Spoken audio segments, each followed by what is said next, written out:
Morning. Ay, check natin yung ating mga koi nandito. Ito. Ito yung ating mga koi fish. Ayan. Bagong dating to, galing pang Polomolok, kahapon dumating. Check natin kasi malakas yung ulan kahapon din. Check yung ating mga isda, no? Okay naman sila, wala namang problema sa ating isda na koi fish. Yan. So, sila lahat sa gilid naman.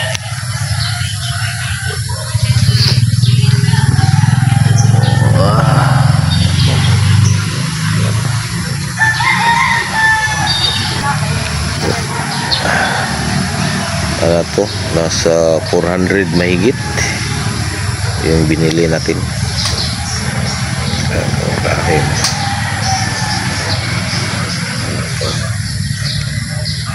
Iba't ibang klaseng kulay na mga koi fish.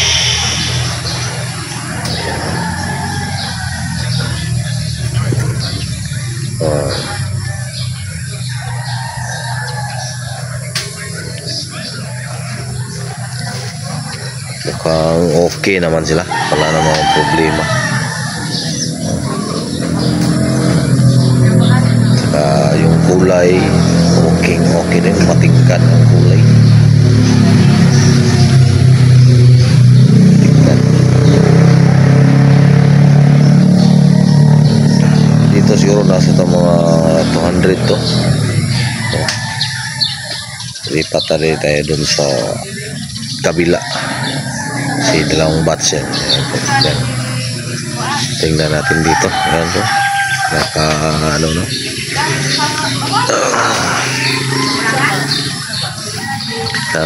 Parang nag-circle yan, no?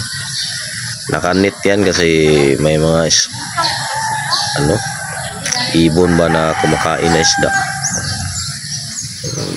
Kaya nilagyan ko ng net kasi baka biglang maubos yung isda natin. Hindi tayo makabawi ba. Ayan.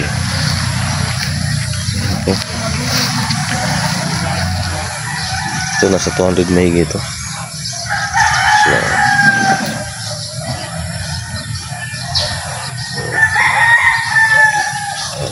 check lang natin sila kasi kahapon naman malakas yung ulan pagdating nila. So far, so good naman. Okay naman yung isda natin. Wala namang problema. Sana magtuloy-tuloy na itong liksi nila. Ito, bagong linis po yung mga fish pa natin. Yung dalawa na yan. Bagong yung isa. Bagong linis. Naman talaga yung mga ugali ng kuya. Pag walang masisilungan, ayan, nagkumpul-kumpulan silang lahat.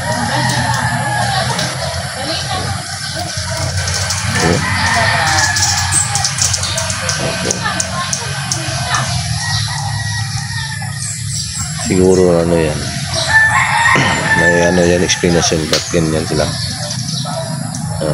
nagpapainit. Ayan po, sa tingin ko lang. Hindi, nakita ko doon sa kasamaan ko rin na pag ganito daw may ibig sabihin pag nagkumpul-kumpulan sila ba, tapok-tapok.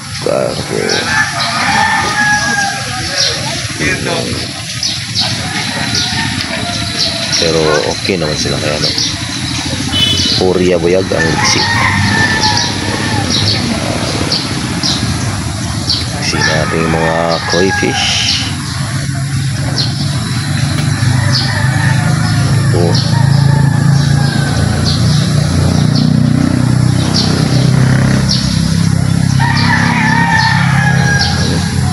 May butterfly koi, yung mahaba yung mga fins.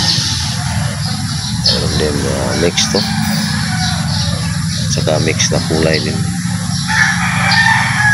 Ganda na siya.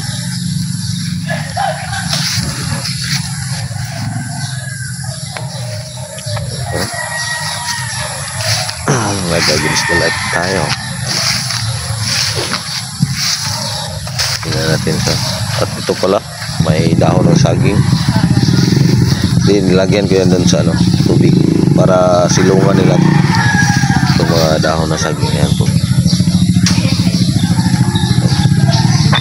Para pag mainit, po, may matataguan sila.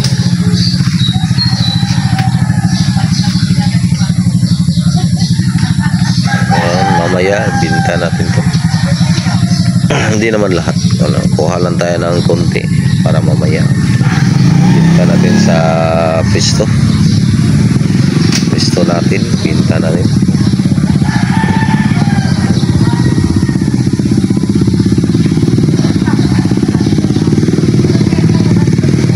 At sana mabinta natin ng maayos saka sa tamang presyo din.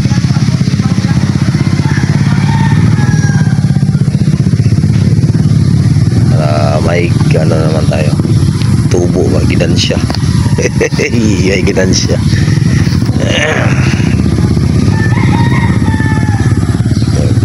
Balik na natin to, itong mga dahon ng saging. Ayan po,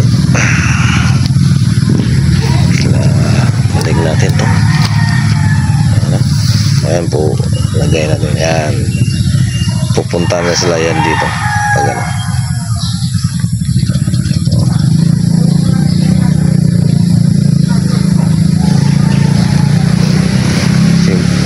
mamaya masyadong mainit dito, kaya lagyan natin ng masilungan ng yung mga isda natin. Ayusin natin. Ay.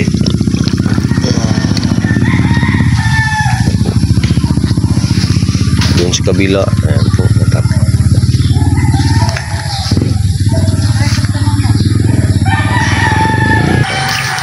Yan, ito yung nahuli natin. Bibinta natin yung mamaya. Binta natin yung mga fish yan po, yung mga butterfly yan. Yan po, mahaba yung pins yan. Yan, butterfly. Yung isa natin yan, yung koi na iba, yung ibang klaseng po. Hindi mahaba yun. So yung iba mahaba. Bait lang ka.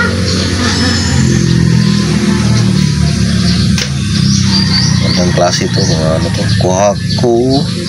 Meron din mga sangki, ugon, sa mga to, yung yatak ng kudyako.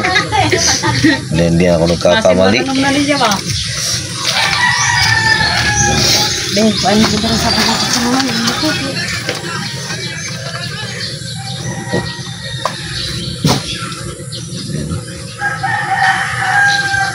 Iba't ibang klaseng koi fish ni Kamemo Farm.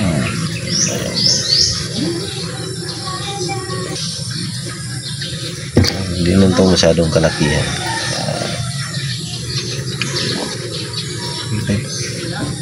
Ganda talaga yung butterfly pa dyan. Butterfly koi. Mahaba talaga. Pins mo dyan. Yan po, hanggang dito na lang. Maraming salamat po sa panonood ng aking video. Please po, like and share. Maraming salamat po. God bless.